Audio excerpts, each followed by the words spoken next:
like a Hellcat.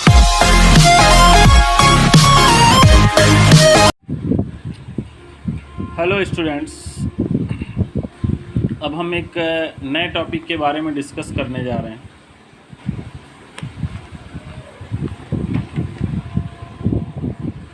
एक second. तो हम एक नए टॉपिक के बारे में डिस्कशन करने जा रहे हैं, symmetric and skew symmetric matrix. Last class में हम लोगों ने ट्रांसपोज ऑफ मैट्रिक्स के बारे में डिस्कस किया था। यहाँ हम लोग डिस्कस करेंगे symmetric and skew symmetric matrix. Symmetric and skew symmetric matrix. Okay, symmetric matrix क्या होता है और स्क्यू सिमेट्रिक मैट्रिक्स क्या होता है समझें। सपोज करिए एक मैट्रिक्स है जो ए से डिनोट किया जा रहा है और इसका आप ट्रांसपोज भी निकाल सकते हैं ए डैश। अब अगर आपने देखा if A is equal to A dash, यानी कोई भी मैट्रिक्स और उसका ट्रांसपोज दोनों इक्वल आता है, then this matrix A is called symmetric matrix. अभी हम बहुत सारे एग्जांपल्स के थ्रू भी इन्हें समझेंगे। और इन द सेम वे आप समझो कोई एक मैट्रिक्स ए गिवन है और इसका ट्रांसपोज आपने निकाला ए डैश। ओके, और आपने इस ट्रांसपोज के मैट्रिक्स से एक साइन माइनस कॉमन ले लिया। ओके, यानी माइनस ए डैश निकाल लिया। और आपने देखा कि अगर मैट्रिक्स से और उसके ट्रांसपोज का निगेटिव इक्वल है, then this matrix is called skew symmetric matrix.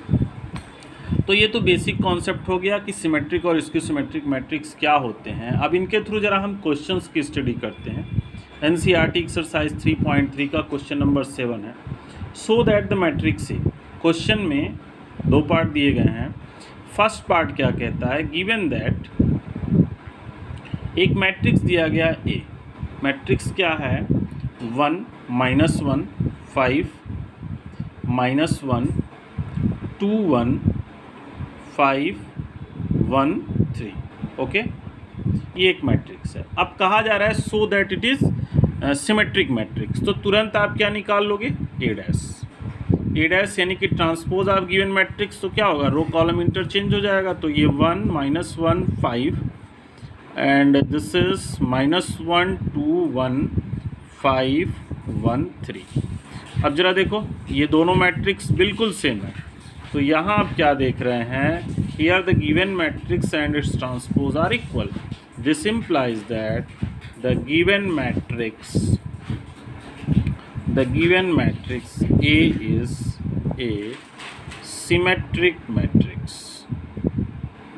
Okay students, अब जरा हम स्क्यू सिमेट्रिक मैट्रिक्स के कॉन्सेप्ट को समझते हैं। क्या कहता है स्क्यू सिमेट्रिक मैट्रिक्स का कॉन्सेप्ट, ध्यान दीजिए।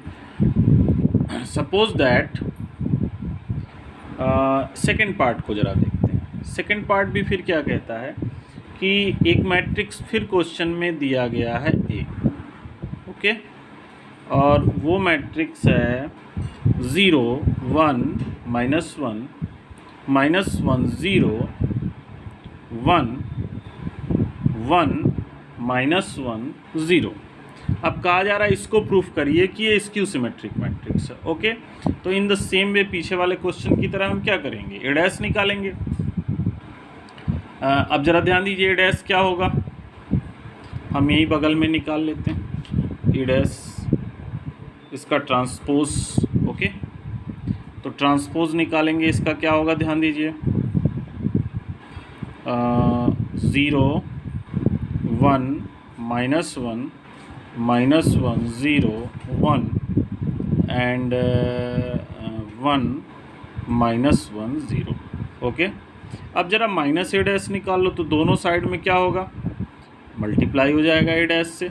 ओके, ध्यान दीजिएगा।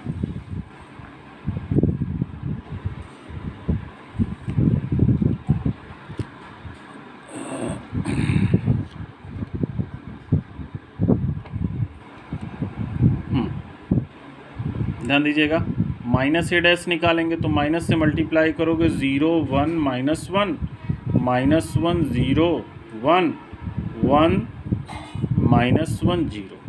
अब जरा ए और माइनस ए डैश को देखो सेम है कि नहीं, 0 1 -1 -1 0 1 1 -1। तो यहाँ आप क्या देख रहे हो हियर यहाँ आप क्या देख रहे हैं कि a is equal to minus A dash आ गया, और ये कंडीशन क्या शो करती है, this implies that the given